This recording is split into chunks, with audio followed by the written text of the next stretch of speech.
Hello everyone.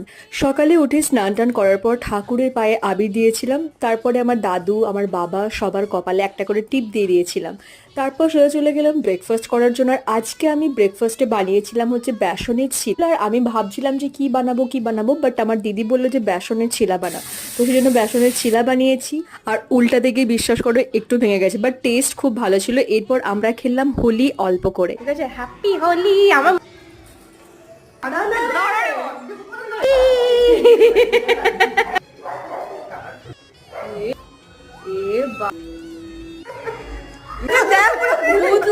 Holi খেলে সোজা বসে পড়লাম লাঞ্চ করার জন্য। শিম আর ঢ্যাঁড়সের একটা ঝাল ছিল, উচ্ছে ভাজা ছিল, মাশরুম ভাজা ছিল, আর ছিল মাছ।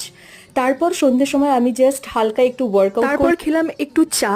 আর বেশি কিছু খাইনি, তারপর সোজা একবারে ডিনারে। আর আজকে ডিনারের মেনু হচ্ছে চিলি মাশরুম, আর সেটা বানিয়েছে আমার দিদি, আর খেতে দারুণ ছিল।